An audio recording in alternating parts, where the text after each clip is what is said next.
കേരളത്തിൻ്റെ സാംസ്കാരിക മുഖങ്ങളിൽ ഒരാളായ പ്രിയപ്പെട്ട കാരശ്ശേരി മാഷ കൂടെയാണ് ഇപ്പോൾ നമ്മളുള്ളത്. ഹാപ്പി പാർക്കിൻ്റെ ഈ ഒരു കുടുംബത്തിലേക്ക് മുഴുവൻ ആളുകളെയും ഹൃദ്യമായി സ്വാഗതം ചെയ്തുകൊണ്ട് നമ്മുടെ കേരളത്തിൻ്റെ പ്രിയപ്പെട്ട കാരശ്ശേരി മാഷോട് നമുക്ക് സംവദിക്കാം.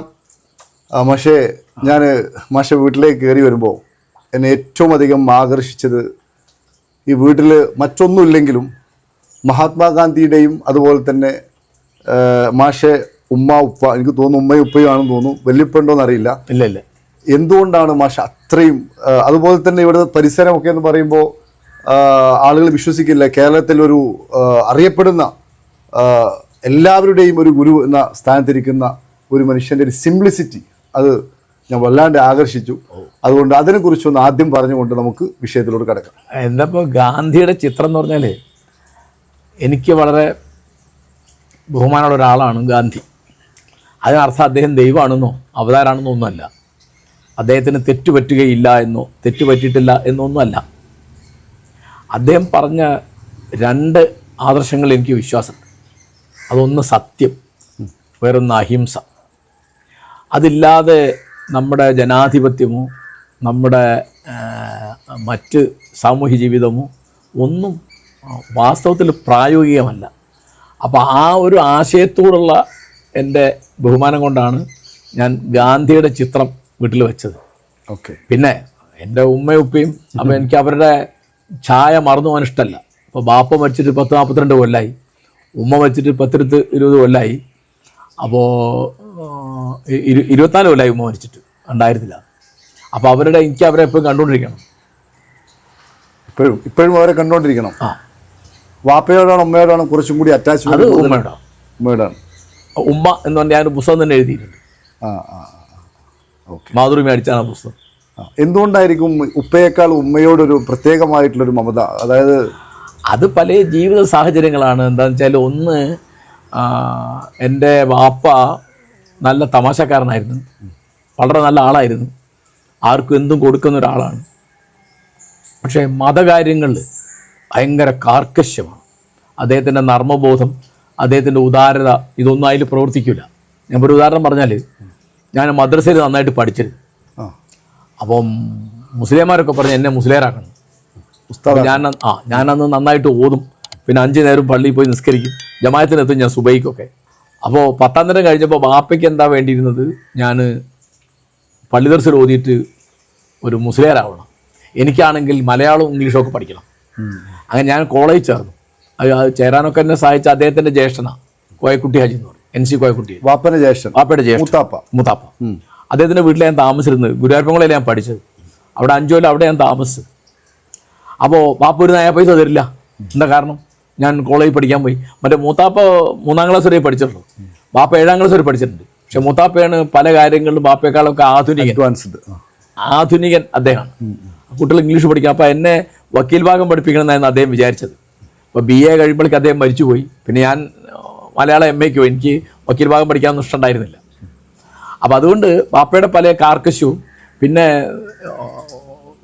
ഒരു താരതമ്യപ്പെടുത്തി പറയുകയാണെങ്കിൽ എൻ്റെ ബാപ്പയേക്കാൾ എത്രയോ വലിയൊരാളാണ് എൻ്റെ ഉമ്മ. അത് അനുഭവത്തിൽ നിന്ന് മാഷ്. ഓക്കെ. അതുപോലെ തന്നെ ഞാൻ എപ്പോഴും മാഷിൻ്റെ ഇൻ്റർവ്യൂ ഒരുപാട് കാണാറുണ്ട്. അതിലൊക്കെ മാഷ് എപ്പോഴും ഈ ദേശീയ രാഷ്ട്രീയത്തിൽ അല്ലെങ്കിൽ ഇന്ത്യൻ സ്വാതന്ത്ര്യ സമരത്തിലൊക്കെ എപ്പോഴും പണ്ഡിറ്റ് ജവഹർലാൽ നെഹ്റുവിനെ എപ്പോഴും അദ്ദേഹത്തെക്കുറിച്ച് പറയുമ്പോൾ മാഷയ്ക്ക് ഒരുപാട് നാക്ക് കൂടുതലുള്ളതായിട്ട് എനിക്ക് മനസ്സിലാവാറുണ്ട്. അപ്പോൾ എനിക്ക് തോന്നുന്നത് അത് ഒരുപക്ഷെ അദ്ദേഹം ഒരു സന്ദേഹവാദിയായിരുന്നു എന്നതാണ്. അപ്പോൾ മാഷും അതുപോലെ തന്നെ ഒരു നെഹ്റുവിനെ പോലെ, അതായത് ഒരു നിരീശ്വരവാദി എന്ന് പറഞ്ഞുകൂടാ, എന്നാലൊരു വിശ്വാസി എന്നും പറഞ്ഞുകൂടാ, ഒരു സന്ദേഹവാദിയാണോ? എങ്കിൽ എന്താണ് അതിൻ്റെ ഒരു മാനദണ്ഡം? എന്താണ് സന്ദേഹവാദം? നമ്മൾ ഈ വർത്തമാനം പറഞ്ഞ് കേൾക്കുന്ന പലർക്കും സന്ദേഹം എന്ന് പറഞ്ഞാൽ എന്താണെന്ന് അറിഞ്ഞൂടാ. അറിയില്ല. അതായത് മനുഷ്യൻ 3 തരത്തിലാണ്. മഹാഭൂരിപക്ഷ ആളുകൾ ദൈവമുണ്ട് എന്ന് വിശ്വസിക്കുന്നവരാണ്. അവരെയാണ് നമ്മൾ ആസ്തികവാദികൾ എന്ന് പറയുന്നത്. പിന്നെ ഒരു ചെറിയ ന്യൂനപക്ഷം എല്ലാ കാലത്തും ദൈവമില്ല എന്ന് വിശ്വസിക്കുന്നവരാണ്. അവരെയാണ് നമ്മൾ നാസ്തികവാദികൾ എന്ന് പറയുന്നത്. ഇതിൻ്റെ ഇടയ്ക്ക് വളരെ വളരെ ചെറിയ ന്യൂനപക്ഷമായ ഒരു കൂട്ടരുണ്ട്. അവരെന്താ പറഞ്ഞത്? ദൈവം ഉണ്ടോ ഇല്ലേ എന്ന് എനിക്ക് അറിഞ്ഞുകൂടാ അവരെയാണ് അജ്ഞേയതാവാദികൾ എന്ന് പറയാം. അതിന് ഇംഗ്ലീഷിൽ പറയുന്നത് അഗ്നോസ്റ്റിക് എന്നാണ്. അഗ്നോസ്റ്റിക് അതിനെയാണ് നമ്മൾ മലയാളത്തിൽ സന്ദേഹവാദം എന്ന് പറയുന്നത്. ഉണ്ടോ ഇല്ലേ എന്ന് അറിഞ്ഞൂടാ. സന്ദേഹം, സംശയം. സന്ദേഹം എന്ന് പറഞ്ഞാൽ സംശയമാണ്. ഉണ്ടാവാം, ഇല്ലാതിരിക്കാം. അല്ല, നമുക്ക് അറിഞ്ഞൂടാ. അത് നമുക്ക് അറിഞ്ഞൂടാ. അറിഞ്ഞൂടാ എന്ന് പറഞ്ഞ ഒരാളാണ് ബുദ്ധൻ. അദ്ദേഹം ഒരു മതം സ്ഥാപിച്ചിട്ടില്ല. അദ്ദേഹം മതം സ്ഥാപിച്ചെന്നുള്ള ബുദ്ധമതം എന്ന് പറയുന്നത് അദ്ദേഹം ഈശ്വരനാണെന്ന് വിചാരിക്കുന്ന ആളുകളുണ്ട്, ഈശ്വരൻ്റെ അവതാരമാണെന്ന് വിചാരിക്കുന്ന ആളുകളുണ്ട്. അങ്ങനെ പലതും വിചാരിക്കാം. അതിപ്പോൾ ഗാന്ധി ദൈവമാണെന്ന് വിചാരിച്ചിരുന്ന ആളുകളുണ്ടായിരുന്നു, ഗാന്ധി അവതാരമാണെന്ന് വെച്ച ആളുകളുണ്ടായിരുന്നു. അതിപ്പം ഇവിടെ ഇപ്പം മറ്റു എത്ര ആളുകളെ പറ്റി അവതാര ദൈവം എന്നൊക്കെ വിചാരിക്കുന്നുണ്ട്. സത്യസായി ബാബ ദൈവം എന്നാൾ വിചാരിക്കില്ലേ? ഇത്ര ആളുകൾ, ലക്ഷക്കണക്കിന് ആളുകൾ വിചാരിക്കുന്നുണ്ട്. തീർച്ചയായിട്ടും അങ്ങനെ നിങ്ങൾക്ക് വിചാരിക്കാൻ എല്ലാ സ്വാതന്ത്ര്യമുണ്ട്. അതിപ്പോൾ നിങ്ങൾ ആരാണെന്ന് കാണിക്കും, നിങ്ങളുടെ ദൈവം ആരാന്ന് പറഞ്ഞാൽ. അത്രയേ ഉള്ളത്. അപ്പോൾ ഗാന്ധിക്ക് ദൈവമൊന്നുമില്ല. ഗാന്ധി ആദ്യം പറഞ്ഞിരുന്നത് ദൈവം സത്യമാണ് ഞാൻ നിങ്ങളോട് പറഞ്ഞിരുന്നു. പിന്നെ അദ്ദേഹം പറഞ്ഞു, കുറച്ച് കഴിഞ്ഞപ്പോൾ പറഞ്ഞു സത്യമാണ് ദൈവം. അത് രണ്ട് വാക്കാം. ദൈവം സത്യമാണെന്ന് പറഞ്ഞാൽ ദൈവം ഉണ്ട് എന്നേ അർത്ഥമാവുള്ളൂ. സത്യമാണ് ദൈവം എന്ന് പറഞ്ഞാൽ സത്യമല്ലാതെ വേറെ ദൈവം ഇല്ല എന്നാണ്. ഗാന്ധിക്ക് വേറെ ദൈവമൊന്നുമില്ല. ഗാന്ധി മുതിർന്നേ പിന്നെ ഒരു അമ്പലത്തിൽ പോയി പ്രാർത്ഥിക്കുന്നില്ല. നെഹ്റു ആണെങ്കിലോ ഈ ദൈവത്തെ പറ്റിയുള്ള ആലോചന തന്നെ വളരെ കുറവാണ്. ഞാൻ കോൺഗ്രസ്സുകാരനല്ല, നിങ്ങളത് മനസ്സിലാക്കണം. കാരണം ആളുകൾക്ക് വിചാരിക്കും നമ്മൾ നെഹ്റു എന്ന് പറഞ്ഞ കോൺഗ്രസ്. അങ്ങനെയൊന്നല്ല. അതായത് ഗാന്ധി ഒരു അഗ്നോസ്റ്റിക്കാണ്, അജ്ഞേയതാവാദിയാണ്, സന്ദേഹവാദിയാണ്. അദ്ദേഹം അതിനെപ്പറ്റി കൺസിഡർ ചെയ്യുന്നില്ല. ദൈവന്റെ ഉണ്ടായിക്കോട്ടെ, ഇല്ല, അദ്ദേഹത്തിന് അറിഞ്ഞോണ്ടത് അദ്ദേഹത്തിന്റെ ഒരു ഇതല്ലാതെ. അത് ബുദ്ധൻ പറയും. ബുദ്ധൻ പറഞ്ഞത് എൻ്റെ ആദി ദൈവത്തിന്റെ നിഗൂഢതയെ പറ്റിയല്ല, മനുഷ്യന്റെ ദുരിതങ്ങളെ പറ്റിയാണെന്നാ. I am not worried about the mystery of God. I am worried about the misery of man. ആധുനിക കാലത്ത് ഒരു ചിന്തകനാണ് ബർട്രൻഡ് റസൽ. കാംബ്രിഡ്ജിൽ ഫിലോസഫി പ്രൊഫസറായിരുന്നു. അത് അഗ്നോസ്റ്റിക് ആണ്. അങ്ങനെ അഗ്നോസ്റ്റിക് ആയ ആളുകളുണ്ട്. അത് വളരെ ന്യൂനപക്ഷമാണ്. അപ്പൊ മറ്റേ യുക്തിവാദികൾ പറയും തട്ടിപ്പാണ്. അവർ പറയത് എന്താണ്, സ്പൈൻലെസ് എത്തിയിസ്റ്റ്, നട്ടലില്ലാത്ത നിരീശ്വരവാദി. അപ്പോ ഞാൻ ആലോചിച്ചു, നട്ടലില്ലാത്ത ഒരുത്തന്റെ പേരാ ബുദ്ധൻ, വേറൊരുത്തന്റെ പേരാ നെഹ്റു, വേറൊരുത്തന്റെ പേരാ റസൽ. അങ്ങനെ ആളുകൾ പറയുന്നുണ്ട്. ഞാൻ ഇപ്പൊ പൊതുവെ അറിയുന്ന ആളുകൾ പറഞ്ഞു തരും. അല്ല, അത് അവർക്ക് അങ്ങനെ വിമർശിക്കാനും പരിഹരിക്കാനുള്ള എല്ലാ സ്വാതന്ത്ര്യമുണ്ട്. ഒരു കാര്യം അറിയാത്തത് അറിയില്ല എന്ന് പറയുന്നതല്ലേ വിനയം? അതാണ് വിനയം. അറിയാത്തത് അറിയാമെന്ന് പറയുന്നതല്ലേ അറിയാത്തത് അറിയാമെന്ന് പറയുന്നതല്ലേ മര്യാദകൾ? അത് എനിക്ക് മനസ്സിലായില്ല. കാരണം ഞാൻ ഇപ്പൊ എനിക്ക് 74 വയസ്സ് നടപ്പാണ്. ഈ കാലത്ത് ഒരു 10-22 വയസ്സ് വരെ ഞാൻ ഒരു ഭക്തനായിരുന്നു. പിന്നെ ഞാൻ അതിനെപ്പറ്റി ആലോചിച്ചും പഠിച്ചും പലരോടും ചർച്ച ചെയ്തപ്പോൾ പല മതപണ്ഡിതന്മാരും എൻ്റെ അടുത്ത CN അഹമ്മദ് മൗലവി, എനിക്ക് വളരെ അടുപ്പുണ്ടായിരുന്ന ആളാണ്. മൊയ്തു മൗലവി വളരെ അടുപ്പുണ്ടായിരുന്ന ആളാണ്. TK അബ്ദുല്ല മൗലവി ജമാഅത്തെ ഇസ്ലാമിയുടെ, അതുപോലെ മുജാഹിദിൻ്റെ ഉമർ മൗലവി, അങ്ങനെ ഒരുപടി മൗലവിമാർ. അവരോടൊക്കെ എനിക്ക് പിന്നെ ഇപ്പോഴുള്ള ഒരാളെ പറയുകയാണെങ്കിൽ ഇപ്പം ജമാഅത്തെ ഇസ്ലാമിയുടെ താത്വിക ആചാര്യനാണ് VA കബീർ. എൻ്റെ വളരെ അടുത്ത സുഹൃത്താണ്. ഞങ്ങളെ ഏതാണ്ട് സമപ്രായമാണ്. അപ്പോൾ പിന്നെ ഞാൻ എന്നെ കൊണ്ടാകുമ്പോൾ മലയാളത്തിലും ഇംഗ്ലീഷൊക്കെ ഉള്ള പുസ്തകങ്ങൾ വായിച്ചു, എത്ര ആളുടെ പ്രസംഗങ്ങൾ കേട്ടു, അപ്പം അതിനെപ്പറ്റി ആലോചിച്ചു. എനിക്ക് ശാസ്ത്രം ഇഷ്ടമല്ല, എനിക്ക് അതിൽ വിവരമില്ല, വായിക്കാൻ ഇഷ്ടമില്ല. എന്നിട്ട് ഞാൻ കഷ്ടപ്പെട്ട് കുറേ പുസ്തകങ്ങൾ വായിച്ചു. എന്നിട്ടൊന്നും എനിക്കിത് വ്യക്തമായിട്ട് കിട്ടുന്നില്ല. പിന്നെ ഞാൻ ഇതാലോചിച്ച് നേരം കളയണ്ടല്ലോ. അപ്പോൾ എനിക്ക് ദൈവത്തെ കൊണ്ടൊരാവശ്യമില്ല. ദൈവത്തിന് എന്നെ കൊണ്ട് ആവശ്യം ഉണ്ടാവേണ്ട കാര്യമില്ലല്ലോ, അദ്ദേഹം ദൈവമല്ലേ. അപ്പോൾ പോട്ടെ. അപ്പം നമുക്ക് മറ്റു കാര്യങ്ങൾ ആലോചിക്കാം. ഞാൻ ആലോചിക്കുന്നത് ജനാധിപത്യം, സ്വാതന്ത്ര്യം, പൗരാവകാശം, മതേതരവാദം, അങ്ങനെ. പിന്നെ നെഹ്റുവിനോടുള്ള എൻ്റെ ഇഷ്ടം എന്ന് പറയുന്നത് ഈ സന്ദേഹവാദം കൊണ്ട് മാത്രമുള്ളതല്ല. നെഹ്റു 17 കൊല്ലം ഇന്ത്യ ഭരിച്ചു. അതിൻ്റെ സദ്ഗുണങ്ങളാണ് നമ്മളിപ്പോൾ അനുഭവിക്കുന്നത്. എന്നുവെച്ചാൽ നെഹ്റു ഒരു പുരോഹിതനെയും ഒരു മത സിദ്ധാന്തത്തെയും ഭരണത്തിൻ്റെ ഏഴാലത്ത് വരാൻ സമ്മതിച്ചിട്ടില്ല. അദ്ദേഹത്തെ കൊണ്ടാവുമ്പോൾ അദ്ദേഹം അത് എതിർത്തിരുന്നു, മാറ്റി നിർത്തി. 17 കൊല്ലം മതത്തിന് യാതൊരു സ്വാധീനവും ഭരണത്തിലില്ല. അദ്ദേഹത്തിന്റെ കൂടെയുള്ള പലരും അങ്ങനെയല്ല. ഇപ്പൊ രാജേന്ദ്ര പ്രസാദ് അങ്ങനെയല്ല, വല്ലഭായ് പട്ടേൽ അങ്ങനെയല്ല. ഉദാഹരണം പറയാം. പക്ഷെ അദ്ദേഹത്തിന്റെ കാലം കഴിഞ്ഞിട്ട് ഇന്ദിരാഗാന്ധി വരുമ്പോൾ കാര്യം മാറി. അപ്പം മതവും പുരോഹിതനും ഒക്കെ വന്നു. കോൺഗ്രസിന്റെ ഒരു സംഗതി അല്ലത്. ഇപ്പൊ കോൺഗ്രസ് അല്ലേ ബാക്കിയുള്ള ആൾക്കാരൊക്കെ. അപ്പോ എന്റെ ഏറ്റവും പ്രധാനപ്പെട്ട കാര്യം, നമ്മുടെ ജനാധിപത്യം നിലനിൽക്കണമെങ്കിൽ മതേതരത്വം വേണം. നമ്മുടെ മതേതരത്വം നിലനിൽക്കണമെങ്കിൽ ജനാധിപത്യം വേണം. ഇത് രണ്ടും ഉണ്ടെങ്കിലേ നമ്മുടെ ദേശീയത ഉണ്ടാവുള്ളൂ.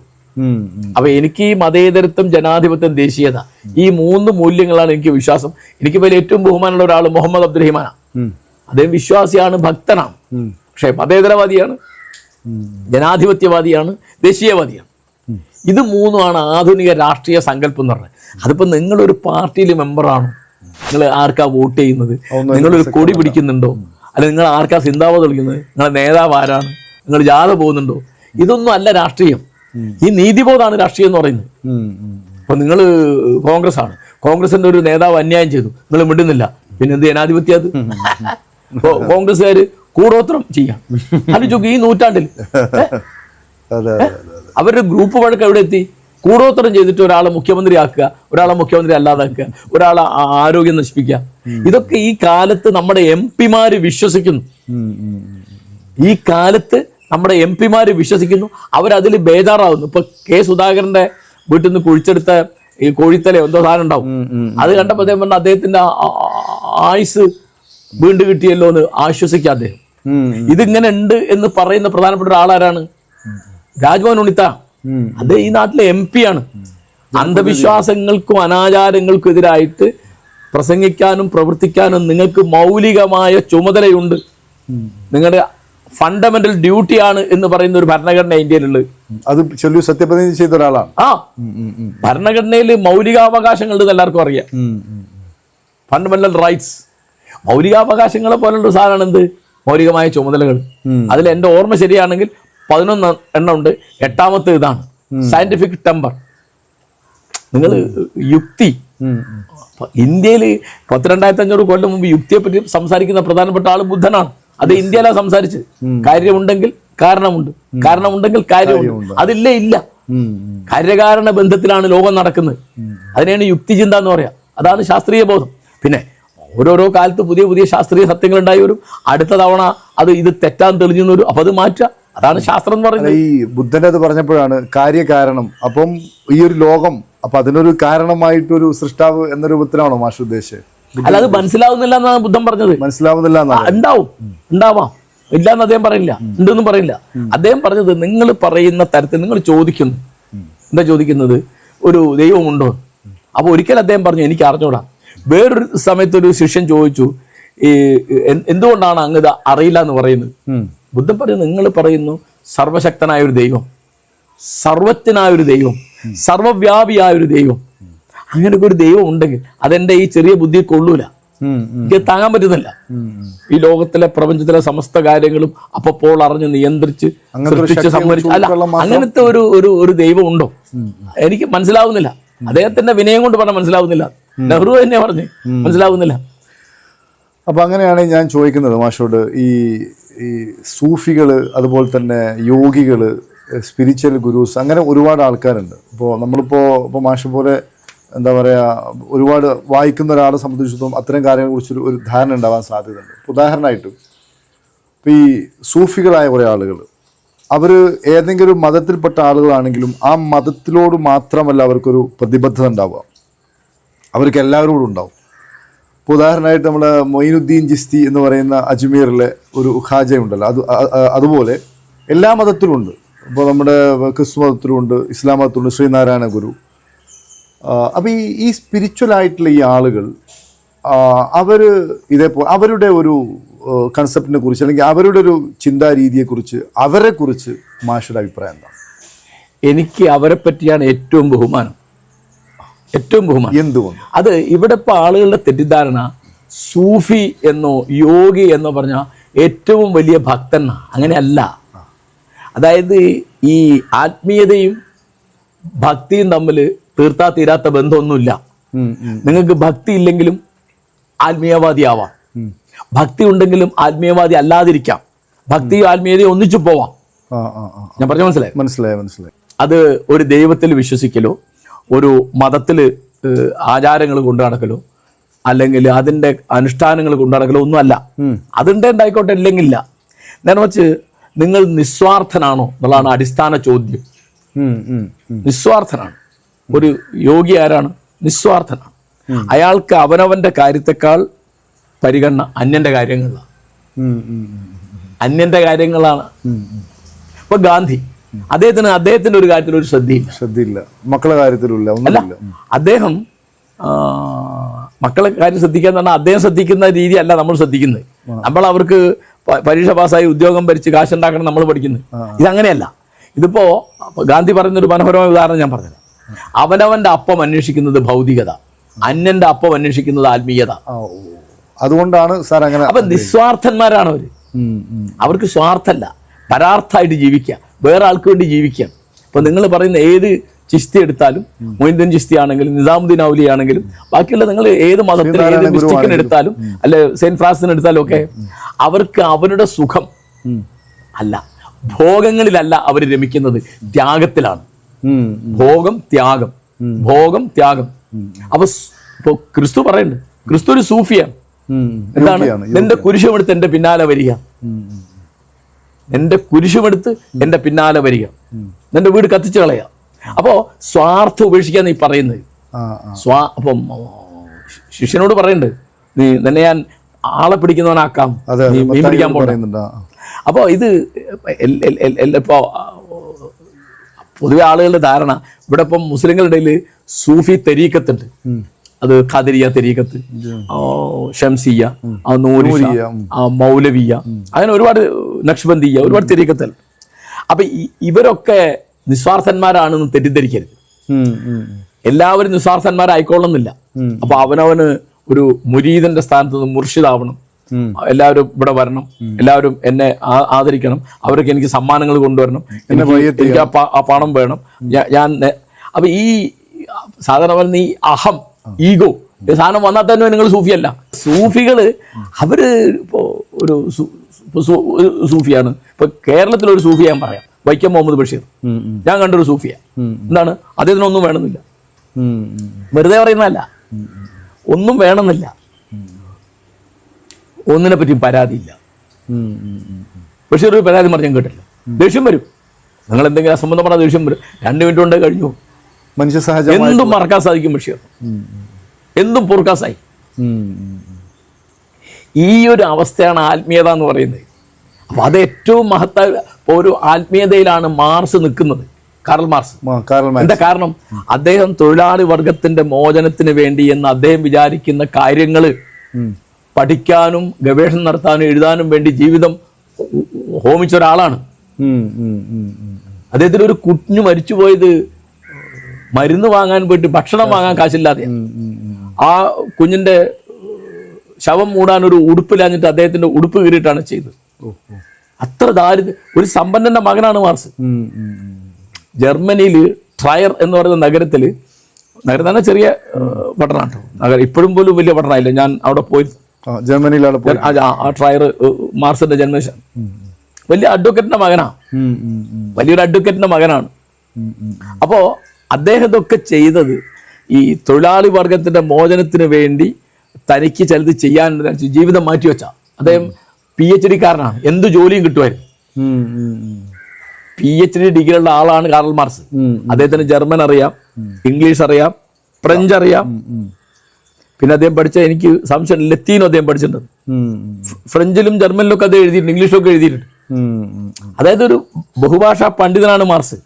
ആ തരത്തിലുള്ള അന്യർക്ക് വേണ്ടി ജീവിക്കുന്ന അതിനെയാണ് എന്ത് പറയാ, സൂഫിസം എന്ന് പറയാ. ഞാൻ പറയാ അങ്ങനത്തെ ആളുകൾ എല്ലാ മതത്തിലും ഉണ്ടാവും. പിന്നെ അവർക്ക് നിങ്ങൾ ഹിന്ദു ആണോ മുസ്ലിം ആണോ പാർസി ആണോ എന്നുള്ള വിവേചനമൊന്നും ഉണ്ടാവില്ല. അതിന് ഒറ്റ വാക്ക് പറഞ്ഞ ഒരു സ്നേഹത്തിന്റെ മതമാണത്. അപ്പൊ ഞാനൊരു സൂഫിയുടെ പഴയ കഥ നിങ്ങൾ പറഞ്ഞില്ല, നിങ്ങൾ കേട്ടിട്ടുണ്ടാവും ഞാൻ വിചാരിക്കുന്നത്. ഇബ്രാഹിമിന് അദ്ദേഹം കേട്ടിട്ടുണ്ടോ? കേട്ടിട്ടുണ്ട്. പിന്നെ അദ്ദേഹം ബൽക്ക് എന്ന് പറഞ്ഞ ഇന്നത്തെ അഫ്ഗാനിസ്ഥാൻ, ബൽക്കലെ രാജാവായിരുന്നു. അപ്പോ വലിയ കഥയാണൊക്കെ പോട്ടെ. ഒരു ഘട്ടം കഴിഞ്ഞപ്പോ അദ്ദേഹം രാജാധിപത്യം ഉപേക്ഷിച്ച് ഒരു വിറക് വെട്ടിയായി ജീവിച്ചു, അങ്ങനെ മരിച്ചുപോയി. അപ്പം കുട്ടിക്കാലത്ത് അദ്ദേഹം കിസ്സ എന്ന് പറഞ്ഞിട്ട് അറബി മലയാളത്തിൽ പ്രസിദ്ധമായ മാപ്പിളപ്പാട്ടുണ്ട്. അതിലെ വരികയാണതൊക്കെ. അബുവാണോർ അപ്പോൾ ജവാബ് മകനിലേളை അരിമക്കനിയെ നാം കാണും കിയാമെന്നാളെ എന്നൊക്കെ ഉള്ളത്. അപ്പൊ അത് അങ്ങനെ. പിന്നെ അപ്പോ ഇവിടുത്തെ മുജാഹിദുകളും ജമാഅത്തുകാരൊക്കെ പറയും ഇത് അനിസ്ലാമികാണ്. കാരണം സന്യാസം, ജീവിതം ഉപേക്ഷിക്കുക, സുഖഭോഗങ്ങൾ ഉപേക്ഷിക്കുക, അത് പാടില്ല എന്ന് അവർ പറയും. അപ്പൊ സൂഫിസം ക്രിസ്ത്യാനിറ്റിയിൽ നിന്നും ഇസ്ലാമിൽ നിന്നൊക്കെ വന്നതാണ് എന്നാണ് ഇവരുടെ വാദം. മൻസൂർ ഹല്ലാജ് എന്നൊരു കവിയുണ്ട്, ബാഗ്ദാദിൽ അദ്ദേഹത്തെ കുരിശിത്തറച്ച് കൊന്ന, ക്രിസ്തുവർഷം 922 അദ്ദേഹത്തിനാണ് അനൽ ഹക്ക് എന്നുള്ള വചനം, ഞാനാണ് സനാതന സത്യം. അതൊന്നും ആൾക്ക് മനസ്സിലാവുന്നില്ല. അപ്പൊ അവര് മൻസൂർ ദൈവമാണെന്ന് വാദിച്ചു എന്നാണ് അദ്ദേഹത്തെ കൊന്നുകളഞ്ഞു. അദ്ദേഹത്തെ പറ്റി ബഷീർ ഒരു ചെറുകഥ എഴുതിയിട്ടുണ്ട്, അനൽ ഹക്ക് എന്നാണ് കഥയുടെ പേര്. അനർഘ നിമിഷം എന്നുള്ള പുസ്തകത്തിൽ കാണാം. അപ്പൊ മൻസൂറൊക്കെ എന്ന് പറഞ്ഞാല് അങ്ങേയറ്റം. അപ്പൊ അവർക്ക് പ്രധാനപ്പെട്ട പണി എന്താണ്? ലോകത്തിന്റെ ഈ തുച്ഛമായ, നിസ്സാരമായ, നിഷ്ഫലമായ മത്സരങ്ങളൊക്കെ കണ്ടു ചിരിക്കാണ് അവരുടെ പണി. കണ്ടു ചിരിക്കും. ഇപ്പൊ എന്നോട് ചോദിക്കാം, പൂന്താനം ജ്ഞാനപ്പൻ എഴുതി. പൂന്താനം എന്റെ കണക്കൊരു സൂഫിയാണ്. അദ്ദേഹത്തിന് ഒന്നും വേണ്ട, അദ്ദേഹം ഒരു രാജാവിനെയും പോയിട്ടൊന്നും പറയുന്നില്ല. അദ്ദേഹം നിങ്ങളുടെ ഈ സ്ഥാനമാനങ്ങൾ ചൊല്ലി കലഹിച്ചു നാണം കെട്ടു നടക്കുന്നത് ചിലർ. ഒരു ഉദാഹരണം പറയണേ. അപ്പൊ അങ്ങനെ നമ്മൾ ചെയ്യുന്നതെന്ന് എണ്ണി എണ്ണി കുറയുന്നത് ആയുസും, വണ്ടി വണ്ടി കരേറുന്നു മോഹവും, ഇത്തമോരോന്ന് ചിന്തിച്ചിരിക്കവേ ചത്തുപോകുന്നു പാവം ശിവശിവ. അപ്പൊ ബഷീറുകൾ വായിച്ചു നോക്കി അറിയാം, അത് മുഴുവൻ നിസ്വാർത്ഥമാണ്, പരാർത്ഥമാണ്. ഒരു പൂവിന് വേണ്ടി, ഒരു ആടിന് വേണ്ടി, ഒരു പൂച്ചയ്ക്ക് വേണ്ടി, ഒരു ചെടിക്ക് വേണ്ടി. ഇപ്പൊ പ്രാർത്ഥന എന്ന് ബഷീർ പറഞ്ഞ എന്താ? ഒരു ചെടിക്ക് വെള്ളം ഒഴിക്കല, ഒരു പൂച്ചയ്ക്ക് ലേശം പാല് കൊടുക്കലാണ്. അല്ല നിങ്ങൾ പള്ളി ചെന്ന് നിസ്കരിക്കലല്ല. കണ്ടോ വ്യത്യാസം? കണ്ടോ? ഇത് സ്നേഹത്തിന്റെ മതമാണിത്. അപ്പൊ അതിന് ജാതി മതം ഒന്നും ഉണ്ടാവില്ല.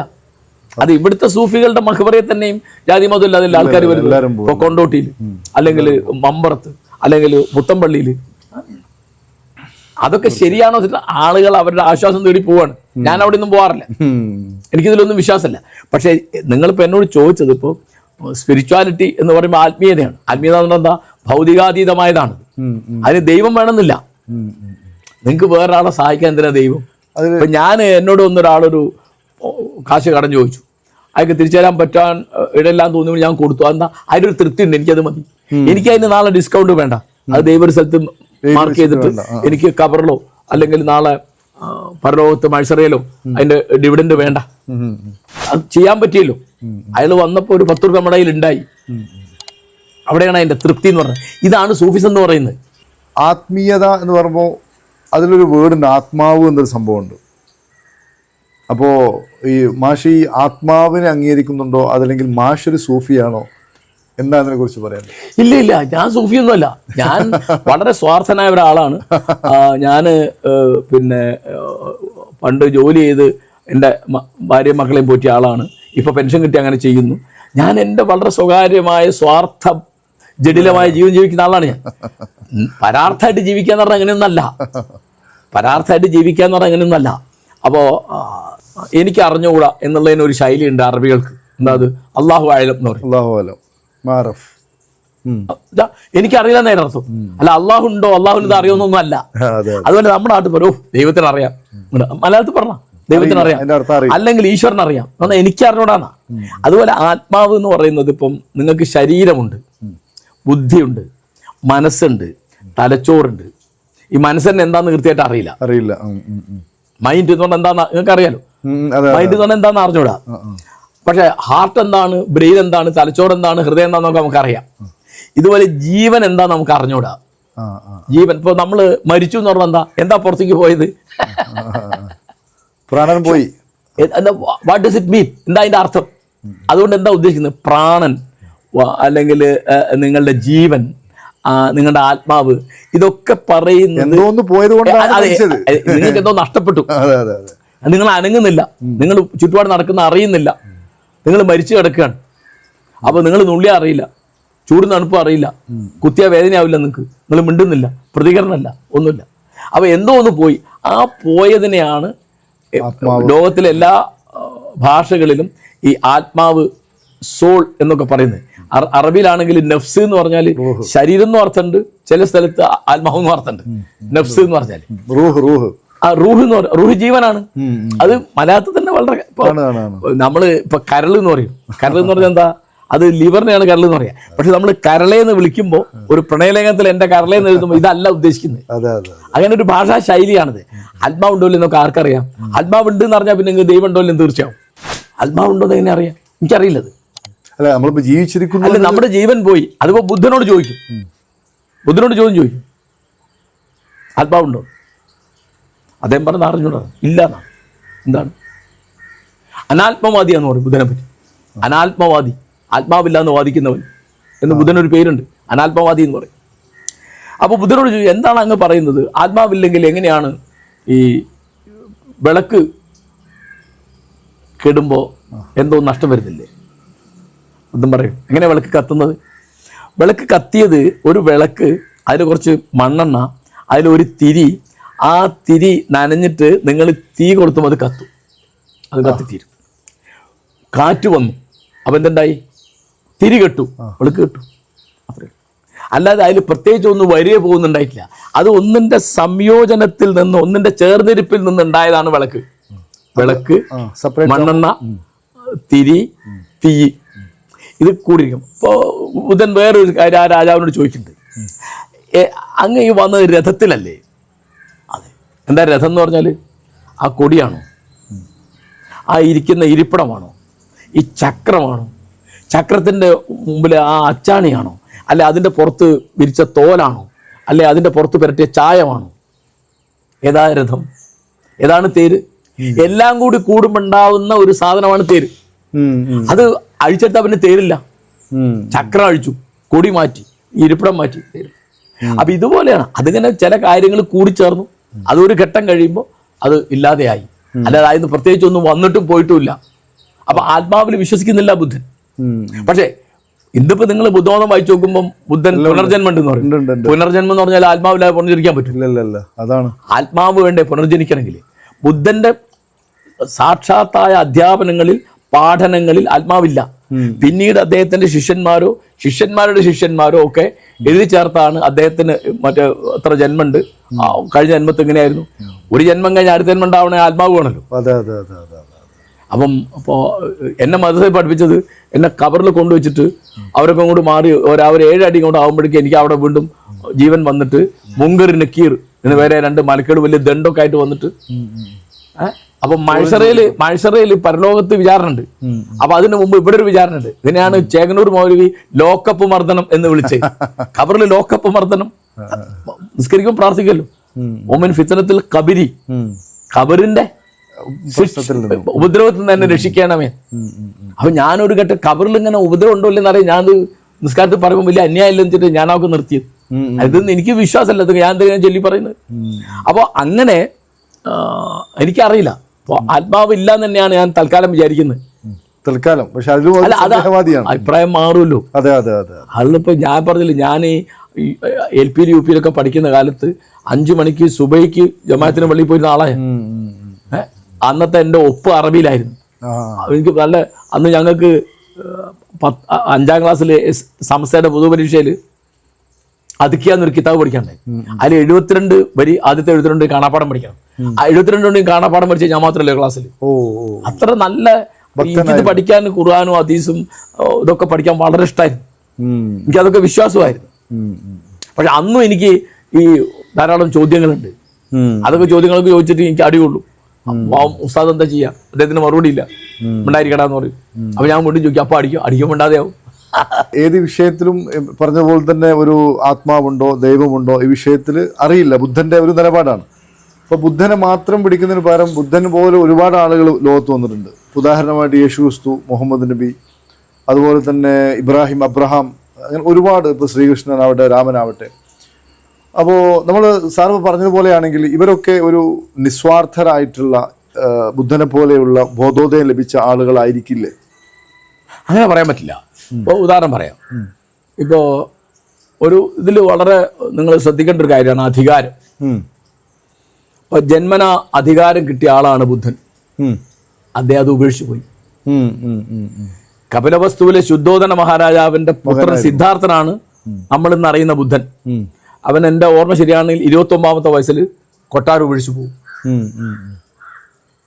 മുഹമ്മദ് നബിക്ക് ജന്മന ഒരു അധികാരം ഉണ്ടായിരുന്നില്ല.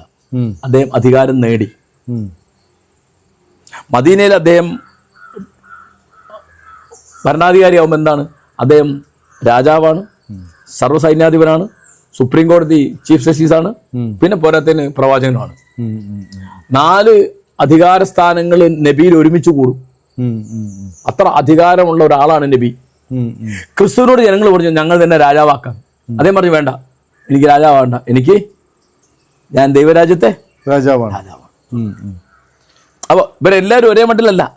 അധികാരം എന്ന് ഒരു ചെറിയ ഉദാഹരണം പറഞ്ഞു. ഇപ്പോൾ ഗാന്ധി, അത് ഒരു പഞ്ചായത്ത് മെമ്പർ പോലും ആയിട്ടില്ല, അത് ഇലക്ഷൻ മത്സരിച്ചിട്ടില്ല. അധികാരം എന്നൊരു സാധനത്തെ പറ്റിയുള്ള ഒരു നിലപാട് അത് വളരെ പ്രധാനമാണ്. ഇങ്ങനെ ജീവിതത്തിലെ സുഖഭോഗങ്ങളെ പറ്റിയുള്ള നിലപാട്, സത്യത്തെ പറ്റിയുള്ള നിലപാട്, ഇതിലൊക്കെ പലതും വ്യത്യാസമുണ്ട്. അപ്പോൾ സോക്രട്ടീസ് അദ്ദേഹം സത്യം പാലിക്കാൻ വേണ്ടി മരിച്ചുപോയ ഒരാളാണ്. അദ്ദേഹത്തിന് ഒളിച്ചു പോകാൻ സൗകര്യം ഉണ്ടായിരുന്നു. അദ്ദേഹത്തിന്റെ ശിഷ്യൻ പ്ലാറ്റോന് സൗകര്യം ചെയ്താ, അദ്ദേഹം പോയില്ല. അപ്പോ അതുകൊണ്ടാണ് ഇപ്പൊ എനിക്ക് സോക്രട്ടീസ് പറയേണ്ടി വരുന്നത്. അന്ന് അതേ ഒളിച്ചു പോരുന്ന പറയേണ്ടി വരില്ല. അപ്പോ 2500 കൊല്ലം മുമ്പ് ജീവിച്ച ആളാ ബുദ്ധൻ. അതിനുശേഷം എത്ര ചക്രവർത്തിമാർ ഇന്ത്യ ഭരിച്ചു? അവരാരും എവിടെയില്ല. ഉള്ളത് എവിടെ? ആരാണ്? അതാണ് ഈ സുഖം, ഭോഗം എന്നുള്ളതും ത്യാഗം എന്നുള്ളതും തമ്മിൽ ഭയങ്കരമായൊരു ചരിത്രത്തിലുടനീളം ഒരു പാരസ്പര്യമുണ്ട്. അപ്പം അതിൽ ത്യാഗത്തിൻ്റെ ഭാഗത്ത് നിൽക്കുന്നവരെയാണ് നമ്മൾ ഓർമ്മിക്കുക. അവരാണ് വാസ്തവത്തിൽ നേടുന്നത്. ഇപ്പൊ ക്രിസ്തു 32 വയസ്സ് കഴിഞ്ഞ് 33 മുമ്പേ കുരിശിൽ തറഞ്ഞ് മരിച്ചുപോയി. അതുകൊണ്ട് കാര്യമില്ല. കാരണം മരിച്ചു കഴിഞ്ഞ് ക്രിസ്തു ജീവിച്ചിരിക്കുന്ന ക്രിസ്തുവിനേക്കാൾ എത്രയോ ശക്തനാണ്. വെടികൊണ്ട് മരിക്കുന്ന ഗാന്ധി ജീവിച്ചിരിക്കുന്ന ഗാന്ധിയേക്കാൾ ശക്തനാണ്. ഹംലക്ക് വിഷം കുടിച്ച് മരിക്കുന്ന സോക്രട്ടീസ് ജീവിച്ചിരിക്കുന്ന സോക്രട്ടീസിനേക്കാൾ എത്രയോ ശക്തനാണ്. ചക്രവർത്തിയാകുന്ന ബുദ്ധനേക്കാൾ എത്രയോ ശക്തനാണ് ഭിക്ഷുവായ ബുദ്ധൻ. അതാണ് മൂല്യങ്ങളുടെ വില എന്ന് പറയുന്നത്. ജീവിതം എന്ന് പറയുന്നത് മൂല്യങ്ങളാണ്. ഈ സത്യം, സ്നേഹം, ദയ, അഹിംസ തുടങ്ങിയുള്ള മൂല്യങ്ങളാണ് ജീവിതം. അല്ലാതെ അധികാരം, സ്ത്രീ, ഭക്ഷണം, ഹിംസ, ആഭരണങ്ങൾ, അലങ്കാരങ്ങൾ. ഇപ്പൊ നിങ്ങൾ ഇസ്ലാമിക് ഹിസ്റ്ററി എടുക്കുമ്പോൾ നിങ്ങൾ ആരെ ഏറ്റവും അധികം പറയുന്നത്? ഖലീഫ ഉമറിനെ പറ്റിയാ. എന്താ കാരണം? നിസ്വാർത്ഥ ഭോഗങ്ങളൊന്നുമില്ല അദ്ദേഹത്തിന്. ഒരു ഭോഗവും ഇല്ല. ആർക്ക്? രണ്ടാം ഖലീഫ ഉമർ. ഞാനൊരു കഥ പറയാം. ഉമറിന്റെ 2 മക്കള് ഒരിക്കല് ഡമാസ്കസ് പോയി. അപ്പോൾ അവരുടെ പണിയൊക്കെ കഴിഞ്ഞപ്പം അവിടുത്തെ ഗവർണർ ഇവരുടെ സുഹൃത്താണ്. അയാളെ കണ്ട് യാത്ര പറയാമെന്ന് വിചാരിച്ചു. അവിടെ കണ്ടു വർത്താനം പറഞ്ഞു. അവർ ചായയും ഈത്തപ്പഴമൊക്കെ കൊടുത്തു. അപ്പോൾ പറഞ്ഞു ബൈത്തുൽമാൽ എന്ന് പറഞ്ഞത് ഗവൺമെന്റ് ട്രഷറി, പൊതു ഖജനാവ്, അവിടെ അടക്കേണ്ട കുറച്ച് പൈസ ഉണ്ട്. അപ്പൊ ഇവര് മദീനയിലേക്ക് പോവല്ലേ, അപ്പൊ അതിന് വേറെ ആളെ പറഞ്ഞേക്കണ്ടല്ലോ വിചാരിച്ച് ഇവരെ കൊടുത്തു. ഖലീഫയുടെ മക്കളാണ്. അപ്പോൾ അവരോട് ഞങ്ങൾ കൊടുത്തേക്കാം. അപ്പോൾ വരുന്ന വഴിക്ക് ഇവർക്കൊരു ഐഡിയ തോന്നി. കാരണം അവിടെ ധാരാളം സാധനങ്ങൾ വാങ്ങിയാൽ മദീനയിൽ ഉക്കാദ് എന്നൊരു ചന്തയുണ്ട്, അവിടെ കൊണ്ട് വിൽക്കാം. അപ്പോൾ ഇവർ ഒരുപടി സാധനങ്ങൾ അവിടെ നിന്ന് തിരഞ്ഞ് വാങ്ങി അത് ഒട്ടോപ്പത്ത് കയറ്റി കൊണ്ടുവന്നു. ഇവിടെ വന്ന് വിറ്റു. എത്ര ഉറുപ്പ്യയാണോ അടയ്ക്കേണ്ടത് ആ ഉറുപ്പ്യ അന്ന് തന്നെ പൊതുഖജനാവിൽ ബൈത്തുൽമാലിൽ അടച്ചു. 3-4 ദിവസം കഴിഞ്ഞ് ഉമർ ഈ വിവരം അറിഞ്ഞു. ഖലീഫ എന്തറിഞ്ഞു? ഇവർ അവിടുന്ന് കൊടുത്ത പൈസ ഉപയോഗിച്ച് കച്ചവടം ചെയ്തിട്ടുണ്ട്. അപ്പൊ അദ്ദേഹം പറഞ്ഞു ആ ലാഭം കിട്ടിയ പണം മുഴുവൻ ബൈത്തുൽമാലിൽ അടയ്ക്കണം. ഇവർക്ക് 40 അടി വീതം കൊടുക്കാൻ പറഞ്ഞു. മുക്കാലി കെട്ടി അടിക്കുകയാണ് പരസ്യമായിട്ട്, ഖലീഫയുടെ മക്കളെ. അപ്പൊ ഇവരും ചെറിയ ആളുകളല്ല. അപ്പൊ അവര് പറഞ്ഞു ഈ വിധി തെറ്റാണ്. അപ്പൊ ഉമർ ചന്ത തെറ്റ്. അപ്പോ ഞങ്ങളാണ് കച്ചവടം ചെയ്തത്, ഞങ്ങളുടെ ബുദ്ധി ഉപയോഗിച്ചാണ് ഞങ്ങൾ ഏതൊക്കെ സാധനങ്ങൾ വാങ്ങണം എന്ന് തീരുമാനിച്ചത്. അവിടെ ഞങ്ങളാണ് വില പേശി സാധനം വാങ്ങിയത്, ഞങ്ങളാണ് അത് ഡമാസ്കസ് നിന്ന് പേര് ഇവിടെ എത്തിച്ചത്. അപ്പോൾ ശരിയാണല്ലോ പറഞ്ഞു. അപ്പോൾ ഉമർ പറഞ്ഞു ശരി.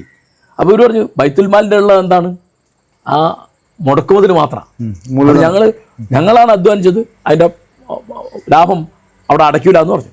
അപ്പോൾ ഉമർ പറഞ്ഞു ആ വാദം ശരിയാണ്, അതുകൊണ്ട് ലാഭത്തിന്റെ പകുതി അവിടെ അടയ്ക്കാൻ പറഞ്ഞു, പകുതി എടുത്തോളാൻ പറഞ്ഞു. പിന്നെ 2 പറഞ്ഞു. ഒന്ന്, സർക്കാരിന്റെ ഉദ്യോഗസ്ഥന്മാർ വഴിയല്ലാതെ യാതൊരു കാരണവശാലും പണം വിനിമയം നടത്താൻ പാടില്ല, പൈസ കൊടുത്തേക്കാൻ പാടില്ല ആരുടെ കയ്യിലും. ഇന്നിപ്പോ ലോകത്തെ നിയമം അത് എനിക്കറിഞ്ഞൂടാ, അതിന് മുമ്പ് അങ്ങനെ നിയമമുണ്ടോ? ഏതായാലും ഉമർ അത്. 2ാമത് പറഞ്ഞു ഉമറിന്റെ മക്കള് ഖലീഫയുടെ മക്കളാ, അവര് മാതൃകാപരമായി പെരുമാറണം, അതുകൊണ്ട് അവർക്ക് 40 അടി ഉണ്ട്, 40 അടി അടിച്ചു. ഇങ്ങനെ നിങ്ങൾ എവിടെ ഉമറിന്റെ ഏത് കഥ എടുത്താലും അതിൽ ഈ സുഖങ്ങളെയും ഭോഗങ്ങളെയും ഉപേക്ഷിക്കുകയും പക്ഷപാതം ഒഴിവാക്കുകയും ഒക്കെ ചെയ്യുന്നപ്പോൾ ഒരിക്കൽ വലിയ തമാശ, ഒരു കുറ്റവാളി, ഒരു ചെറിയ രാജ്യത്തെ രാജാവാണ്. അയാളെ പിടിച്ചു, അയാൾ കുറ്റം ചെയ്തു എന്ന് തെളിഞ്ഞു, അയാൾ യുദ്ധം ചെയ്തു. അപ്പോൾ അയാളെ തൂക്കാൻ വെച്ചു. തൂക്കാൻ വെച്ചപ്പോൾ നിങ്ങൾക്ക് എന്തെങ്കിലും അന്ത്യാഭിലാഷം ഉണ്ടോ എന്ന് ചോദിച്ചു. അപ്പോൾ അയാൾ പറഞ്ഞു എനിക്ക് ഒരു ഗ്ലാസ് വെള്ളം കുടിക്കണം എന്ന് പറഞ്ഞു. അപ്പോൾ ഉമർ വെള്ളം കൊടുക്കാൻ പറഞ്ഞു. അപ്പോൾ അയാൾ വെള്ളം ഇങ്ങനെ പിടിച്ചോണ്ടിരിക്കുക. അപ്പോൾ ഉമ്മർ ചോദിച്ചു, എന്താ കുടിക്കാത്ത? ഈ വെള്ളം കുടിക്കുന്നതിന് മുമ്പ് അങ്ങയുടെ പട്ടാളക്കാർ എൻ്റെ തല വെട്ടുമെന്ന് എനിക്ക് പേടിയായി. അപ്പോൾ ഉമ്മർ പറഞ്ഞു, ആ വെള്ളം കുടിക്കുന്നതിന് മുമ്പ് ഒരിക്കലും ഒരു പട്ടാളക്കാരൻ്റെ തല വെട്ടില്ല എന്ന് പറഞ്ഞു. ഇയാൾ വെള്ളം നിലത്ത് തൂത്തിക്കാണും. എല്ലാവരും സ്തബ്ധരായി. അപ്പോൾ ഉമ്മർ പറഞ്ഞു, അയാൾ വെറുതെ വിടാൻ പറഞ്ഞു. കാരണം അദ്ദേഹത്തിന് വാക്ക് പാലിക്കണം. ആ വാക്കാണ്, സത്യമായിട്ട് പുലരണം. പിന്നെ ഇയാളുടെ പിന്നെ കഥ എന്ന് വെച്ചാൽ ഇതിൽ മനപരിവർത്തനം വന്നിട്ട് അയാൾ വന്ന് പിന്നീട് മുസ്ലിമായി എന്നൊക്കെ ഉണ്ട്. അപ്പൊ അയാൾ മുസ്ലിം വെച്ചിട്ടല്ല ഉമർ ചെയ്തത്, തന്റെ വാക്ക് പാലിക്കാൻ വേണ്ടിയാ. അങ്ങനെ അദ്ദേഹത്തിന്റെ ഏത് കഥ എടുത്താലും ഈ പക്ഷപാതരഹിതമായി, നീതിനിഷ്ഠമായി, നിസ്വാർത്ഥമായി തീരുമാനങ്ങൾ എടുക്കുകയും ജീവിക്കുകയും ചെയ്യുന്ന ഒരാളാണ്. അപ്പോൾ അവസാനം ഒരാൾ ചോദിച്ചു, നിങ്ങളുടെ കാലശേഷം നിങ്ങളുടെ മകൻ അബ്ദുല്ലാഹി ബിൻ ഉമർ ഖലീഫ ആയാലോ? അപ്പം അദ്ദേഹം ചോദിച്ചെന്താ അറിയോ, ഒരു കുടുംബത്തിൽ നിന്ന് 2 ആള് നരകത്ത് പോകണമെന്ന് നീ വിചാരിക്കുന്നത്? കാരണം അത്രയും വലിയ കഷ്ടപ്പാടുള്ള അല്ല, മനസ്സിലായി. അങ്ങനെ തെറ്റുപറ്റിപ്പോവും എന്നുള്ള കരുതല് ഒരു സൂഫിയുടെ നിലപാടാണ്. ഉമർ സൂഫിയാന്നല്ല ഞാൻ പറഞ്ഞത്, അത് സൂഫിസത്തിന്റെ രീതിയാണ്. ഇപ്പൊ ഉമറിന്റെ ഒരു കവിതയെ പറയുന്നുണ്ട്, എന്തൊരു കഷ്ടമാണ്, ഞാനൊരു പുല്ലായി ജനിച്ചാൽ മതിയായിരുന്നു, ഏതെങ്കിലും കുതിരയോ ഒട്ടകോ എന്നെ തിന്നുകളയായിരുന്നു, അല്ലെങ്കിൽ ഒരു മരമായിരുന്നേ മതിയായിരുന്നു, ഏതെങ്കിലും വിറകുവെട്ടുകാരൻ എന്നെ വെട്ടിക്കളയുമായിരുന്നു. അപ്പോ ഈ ഇഹലോക ജീവിതം എന്ന് പറയുന്നത് ഈ സുഖഭോഗങ്ങളാണ്. ഏറ്റവും വലിയൊരു സാധനമാണ് അധികാരം. അതിന് മേലെ ഒന്നുമില്ല. അത് കിട്ടിക്കഴിഞ്ഞാൽ നിങ്ങൾക്ക് എന്ത് സംഭവിക്കും? നിങ്ങളുടെ വിനയം എവിടെ പോവും? നിങ്ങളുടെ കരുണ, സ്നേഹം, ദയ, മര്യാദ തുടങ്ങി എല്ലാം നഷ്ടപ്പെട്ടിട്ട് നിങ്ങൾ വേറൊരു സാധനമായിട്ട് മാറും. എല്ലാ കാലത്തും എല്ലാ നാട്ടിലും അവരുടെ ഏറ്റവും പേടിക്കേണ്ട അധികാരത്തെയാണ്. അപ്പൊ നിങ്ങൾക്ക് സ്ത്രീയിൽ കമ്പുണ്ട്, ഒരു പ്രായം കഴിഞ്ഞാൽ ഇല്ലാതെ ആവുമല്ലോ, അധികാരത്തിന് തീരൂല. ഭക്ഷണത്തിൽ കമ്പുണ്ട്, ഒരു കാലം കഴിഞ്ഞാൽ തീരുമല്ലോ, അധികാരം തീരില്ല അത്. അപ്പൊ നമ്മുടെ രാഷ്ട്രീയ നേതാക്കന്മാരൊക്കെ ദീർഘായുസായിരിക്കുന്ന എന്താ? അവർക്ക് അധികാരമോഹം കൊണ്ട് ഇങ്ങനെ മരിക്കൂല അവര്, ഏത് പാർട്ടിയാണെങ്കിലും. ഓക്കെ, വളരെ രസകരമായി. അതിന് മാഷെ ഒരു ക്വസ്റ്റ്യൻ എന്താ ചോദിക്കുകയാണെങ്കിൽ, നമ്മളിപ്പോൾ പറഞ്ഞു ഈ അധികാരം. ഇപ്പം മാഷ് തുടങ്ങിയ സമയത്ത് പറഞ്ഞു, നെഹ്റുവിൻ്റെ കാര്യം പറഞ്ഞു, ഗാന്ധിജിയുടെ കാര്യം പറഞ്ഞു. പക്ഷെ ആ ഒരു സമയത്ത് നെഹ്റു അല്ല പ്രധാനമന്ത്രി എങ്കിൽ, കാരണം അദ്ദേഹം ഒരു തീർത്തും നിസ്വാർത്ഥനായിരുന്നു. ആ ഒരു സമയത്ത് നെഹ്റു അല്ല പ്രധാനമന്ത്രി എങ്കിൽ ഇന്ത്യയുടെ ചരിത്രം തന്നെ മറ്റൊരു രൂപത്തിലോട് മാറുമായിരുന്നു. കാരണം മാഷത് പറഞ്ഞു, അദ്ദേഹത്തിൻ്റെ പക്ഷപാതിത്വം കാര്യങ്ങളൊക്കെ പറഞ്ഞു. എന്നതുപോലെ ഈ അറേബ്യയിലുള്ള ഈ ജനങ്ങൾ ആ സമയത്ത് പ്രവാചകനല്ലാതെ ഒരാൾ അവിടെ നേതൃത്വം വഹിച്ചിട്ടുണ്ടെങ്കിൽ ഇത് ഈ രൂപത്തിലൊരു വെളിച്ചം ലോകത്തോട്ട് വരാൻ സാധിക്കില്ല. അപ്പം അതുകൊണ്ട് പ്രവാചകന് അധികാരത്തിൻ്റെ ഒരു ഇത് ഉണ്ടായിരുന്നു എന്ന് പറയുന്നതിലൊരു അർത്ഥമില്ല എന്നാണ് തോന്നുന്നു. മറ്റൊന്ന്, ക്രിസ്തുവുമായി ബന്ധപ്പെട്ട് പറഞ്ഞപ്പോൾ യേശുവിനോട് രാജാവാവണം എന്നല്ല, യേശുവിനോട് പറയുന്നത് നീ യഹൂദന്മാരെ രാജാവാണെന്ന് വാദിക്കുന്നു, ശരിയാണോ? അങ്ങനെയാണ് യഹൂദന്മാർ രാജാവാണെന്ന് അദ്ദേഹത്തിന്റെ അനുയായികൾ പറയുന്ന, അദ്ദേഹം പറയുന്ന താല്പര്യമില്ല, അല്ല നിങ്ങൾ മനസ്സിലാക്കി ശരിയല്ല. അതായത് യഹൂദന്മാരുടെ രാജാവ് എന്ന് അദ്ദേഹത്തിന്റെ കുരിശുമരണത്തിന്റെ അവിടെ INRI എഴുതി വെച്ചിട്ടുണ്ട്, അത് ഇത് കളിയാക്കി എഴുതിയതാ. ഇവൻ മറ്റൊരു പറയുന്നുണ്ട്, അതാ ഇതിനൊക്കെ അദ്ദേഹം ചോദ്യം ചെയ്യും, നിലവിലുള്ള എല്ലാത്തിനും ചോദ്യം ചെയ്യും. അപ്പൊ പറയുന്നുണ്ട്, അപ്പോൾ എനിക്ക് യേശുവിന്റെ ലൈഫ് അല്ല, യേശുവിന്റെ ജീവൻ എന്ന് പറഞ്ഞത് മുഴുവൻ ത്യാഗം മാത്രമാണ്, അല്ല അതിൽ വേറൊന്നുമില്ല. പിന്നെ ഇപ്പം പക്ഷെ നിങ്ങളോട് പറയുന്നൊരു കാര്യം, ചോയ്സ് നിങ്ങളോട് പറയുന്ന കാര്യം, ചോയ്സ് അല്ല, ചോയ്സ് ഒന്നുമില്ല, ഒരു വാക്കിൽ പോലും അദ്ദേഹം യോജിക്കുന്നില്ല.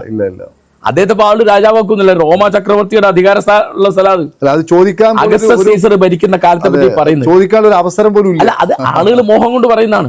അങ്ങനെ അതാണ്.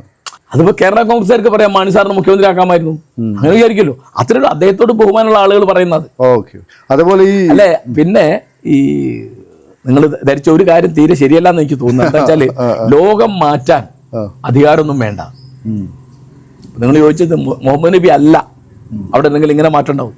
അപ്പോൾ ഞാൻ പറയാം, ലോകം മാറ്റിയ ആളുകൾ മഹാഭൂരിപക്ഷവും ഒരു അധികാരമില്ലാത്തവരാ. അപ്പോൾ ഒരാൾ ബുദ്ധൻ, ഒരു അധികാരമില്ല. വേറൊരാൾ ക്രിസ്തു, ഒരു അധികാരമില്ല, 10 പൈസ ഇല്ല കയ്യിൽ. വേറൊരാൾ ഗാന്ധി, എന്താ അധികാരം ഉണ്ടായിരുന്നു?